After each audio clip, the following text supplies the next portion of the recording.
masyarakat Kota Depok itu sangat membutuhkan Kaisang untuk menjadi wali kota Depok. Mungkin warga Depok sudah enek ya dengan PKS yang sudah bercokol lama di Depok. Kita butuh sosok muda, sosok yang dapat paham akan pemikiran-pemikiran muda, karena memang kita tahu anak-anak muda di Kota Depok itu butuh akan perubahan, dan inovasi-inovasi itu saya pikir ada di Kaisang. Menurut Mas Kaisang, kira-kira kalau ada yang bisa diperbaiki di Kota Depok itu dari sisi apa ini? Tadi kayak dunia pertujulan ya. Akhirnya kan makin merajalela, ambilin duit masyarakat. Itu kan yang rugi masyarakat juga. Dari sisi Kota Depoknya sendiri memang membutuhkan perubahan kepemimpinan yang cukup fundamental. Sepertinya lebih terarah ke masalah yang viral ketimbang wali kota Depok yang menciptakan lagu buat diperdengarkan di lampu merah. Mungkin warga Depok sudah enek ya dengan PKS yang sudah bercokol lama di Depok tanpa perubahan dan kemajuan yang signifikan. Kita mendukung siapa aja, orang-orang yang bagus, apalagi anak muda ya, yang punya visi, punya program-program keren, pengen memajukan sebuah kota, kabupaten, kita dukung banget. PKS kejang-kejang karena PSI memunculkan nama Kaisang. Ini dalam konteks calon wali kota Depok yang akan datang. Kami semua warga Depok ini sepertinya membutuhkan kehadiran orang yang DNA-nya sama dengan Pak Jokowi.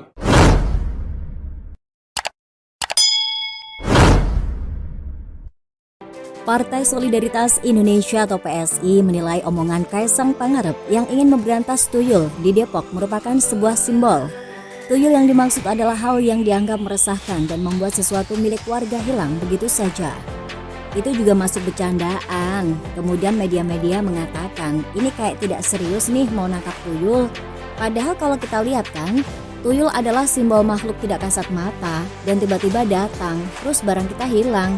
Itu kayaknya banyak di Depok, kata Ketua DPP PSI Sigit Widodo Senin 3 Juli. 8 tuyul yang dimaksud yakni pelaku kekerasan seksual, sindikat prostitusi anak, tukang gusur sekolah, pembuat kebijakan intoleran, pemain program dan anggaran, perusak lingkungan, mafia tanah dan maling situ, serta pengutip retribusi ilegal. Sigit mencontohkan salah satu tuyul yang dimaksud itu adalah soal keberadaan situ di Depok yang hilang. Area tersebut kini sudah berubah jadi perumahan, tempat komersial, ruko, bahkan jadi alun-alun. Ya kayak itulah yang sebetulnya ini bisa dimaknai seperti itu. Yang tadinya mungkin anggarannya ada, tiba-tiba tidak ada. Yang fasilitas A harusnya ada, ternyata tidak. Itu sebenarnya bisa dimaknai sebagai tuyul-tuyul juga, ujar Sigit. Terkait dengan fenomena Kaisang berbicara tuyul Depok, Sigit memaknainya sebagai hal yang simbolik. Dia pun mengaku optimis Kaisang bisa mengatasi permasalahan tuyul yang ada di Depok. Sebab putra bungsu Presiden Jokowi itu dianggap PSI sebagai pihak yang tidak memiliki kepentingan apapun sehingga akan bebas bergerak memberantas tuyul. Tapi sebetulnya sudah tampak dari statement-statementnya Mas Kaisang. 1. Depok yang bersih, menangkap tuyul-tuyul, dan ada beberapa lah yang nanti bisa didiskusikan. Optimis bisa, selama tidak ada kepentingan. Dalam hal ini Mas Kaisang sebagai orang luar relatif tidak punya kepentingan apapun di Depok. Ketika masuk dia tidak ada beban, dia bisa masuk ke Depok tentunya harus didukung masyarakat sih, pungkasnya. Dia menegaskan untuk mengatasi persoalan tuyul di Depok, lebih diperlukan pada kemauan politik ketimbang non-politiknya. Misalnya dalam hal mengatasi pelaku kekerasan seksual. Menurut dia, yang harus diperhatikan adalah dari sisi korban dan tidak sebatas pada pelakunya. Oleh karena itu, pemerintah Kota Depok berkewajiban untuk menangani psikologis korban-korban kekerasan seksual. Itu kan sebenarnya kalau kita lihat banyak korban-korban kekerasan seksual di Depok yang tidak ditangani secara psikologis oleh Pemkot, kemudian prostitusi pada anak. Kemarin teman-teman berdiskusi dan menemukan jaringan prostitusi anak dan memang bukan hanya ada di Depok, karena ketika ketahuan dia kabur ke Jakarta, kata dia. Menurut dia, persoalan itu semua bisa ditangani jika Pemkot Depok bisa bekerja sama dengan Pemprov DKI Jakarta dan Polda Metro Jaya, membuat satuan tugas yang dapat menyelesaikan prostitusi anak. Karena ini kan mengerikan, Depok yang tagline-nya adalah kota religius, ternyata di dalamnya ada prostitusi anak. Hal-hal seperti itu memang sebenarnya political will saja, pungkasnya. Jangan coba-coba jadi calon wali kota di kota Depok kalau belum memahami tentang karakter Depok. Dan kami berharap DNA Pak Jokowi turun ke Mas Kaisang ini, karena saya melihat Depok itu sebagai miniatur Indonesia. Banyak sekali hal-hal yang terjadi di Indonesia secara luas ada di kota Depok. Yuk rame-rame kita buat video ucapan terima kasih atas pembangunan infrastruktur jalan maupun bangunan selama tahun 2020. Wajarnya kalau beliau tuh ya di Solo gitu ya, atau kalau sedikit dari keluar Solo mungkin Klaten atau Sukoharjo atau Boyolali. Ya nanti mungkin kakaknya mungkin nanti jadi gubernur, beliau jadi wali kota, nanti kakaknya jadi dan seterusnya, nanti beliau mungkin itu yang lebih rasional. Ya gitulah. Beliau bukan warga Depok, beliau belum pernah aktif secara umum di Depok.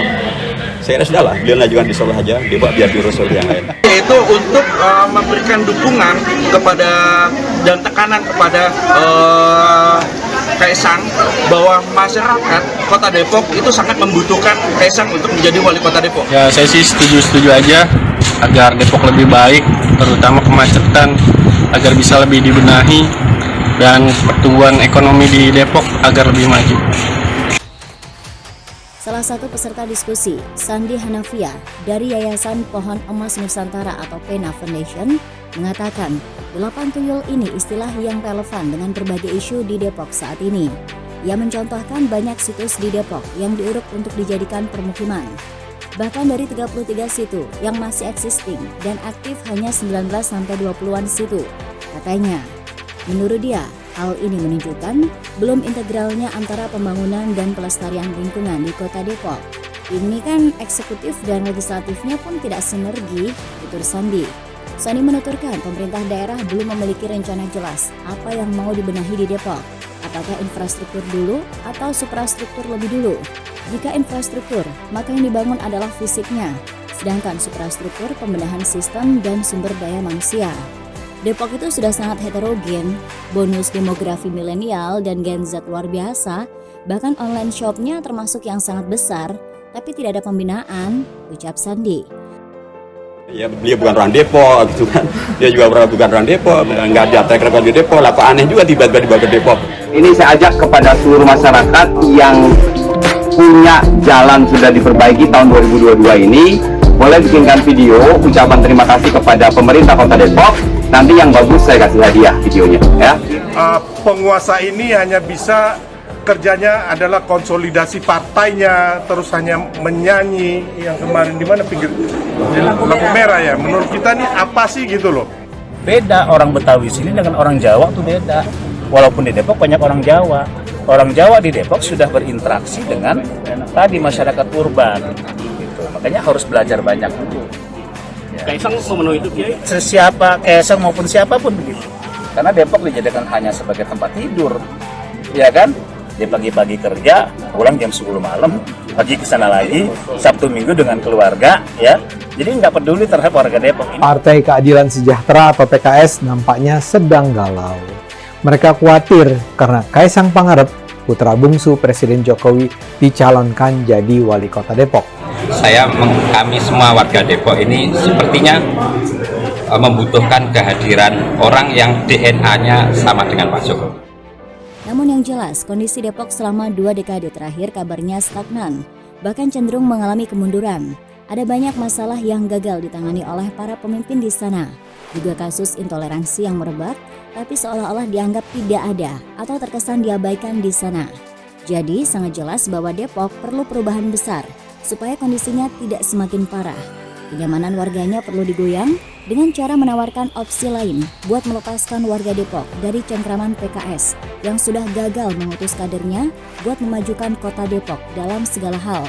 Mereka yang menolak Kaisang atau calon lain di luar PKS adalah pihak-pihak anti perubahan, pendukung status quo, dan tidak mau Depok menjadi maju dan lebih baik.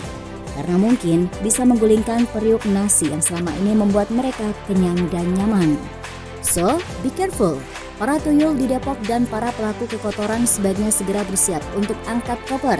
Buat jaga-jaga kalau Kaisang maju beneran dan menang. Maka lebih baik pergi sebelum dibereskan dengan jurus maut sang pisang ala Kaisang Pangarep. Begitulah kura-kura.